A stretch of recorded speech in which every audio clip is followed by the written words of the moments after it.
अगर आप अबुल फजल एनक्लेव जामिया नगर में रहते हैं, कभी अपने दोस्तों और फैमिली के साथ मुगल कुजीन में डिनर करने पहुंचे हों, ठोकर नंबर 3 से गुजरते हुए आपकी नज़र इस व्यक्ति के ठेले पर ज़रूर पड़ी होगी। इनका नाम मोहम्मद ज़फ़र है। पिछले 5 साल से ज़फ़र इसी के आसपास अपना ठेला लगाते हैं।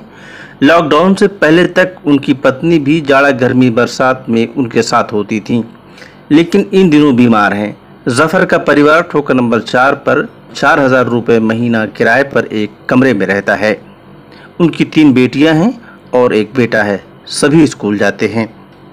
लॉकडाउन से पहले तक ज़फ़र की ज़िंदगी सख्त ज़रूर थी, लेकिन गुजर रही थी। अब लॉकडाउन के बाद से तो जीना मुहाल हो गया है। बीवी बीमार हैं, 3 माह से मकान का किराया नहीं दे सके हैं, जिसकी वजह से मालिक मकान की झिड़की, जिसे धमकी भी कह सकते हैं, ने बेहद परेशान कर दिया है। ज़फ़र लॉकडाउन से पहले तक इसी ठेले से मेहनत करके रोज़ाना 500 तक कमा लेते थे। ज़िंदगी चल रही थी, लेकिन अब मुश्किल से 200 से ज़्यादा कमाई नहीं हो पाती। जिससे 4000 का घर का किराया दे दें तो फिर खाएं क्या? बीवी का इलाज कैसे हो, समझ में नहीं आ रहा है। मुकम्मल लॉकडाउन में ज़फ़र को 3-4 बार राशन और कुछ पैसे भी मिले थे, जिससे उनको थोड़ी राहत मिली थी। लेकिन अब जब से लॉकडाउन खुला है, कहीं से कोई मदद भी नहीं मिल पाई है और काम भी पूरी तरह से ख़त्म हो गया है। इस वक्त ज़फ़र को सबसे बड़ी दुश्वारी इस बात की है कि बीवी का इलाज और घर का 3 महीने का भाड़ा, जिसे लेकर वो बेहद परेशान हैं।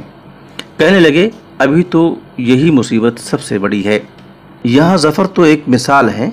ऐसे न जाने कितने परिवार इन दिनों इसी कश्मकश में जी रहे हैं, जिनको आपकी और हमारी मदद दरकार है।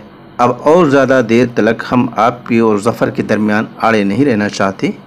ज़फ़र की कहानी खुद उनके ही ज़ुबानी सुनिए और सोचिए कि समाज क्या अपनी जिम्मेदारी ठीक ढंग से निभा रहा है। पूरा नाम मेरा मोहम्मद ज़फ़र है। रहने वाले तुम बिहार के हैं। अबुल फजल 4 नंबर पर।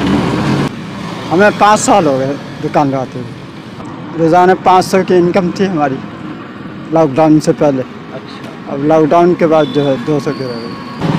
यही मट्ठी है, चाय है, सिगरेट हो गया और पानी की बोतल है, नमकीन वगैरह है।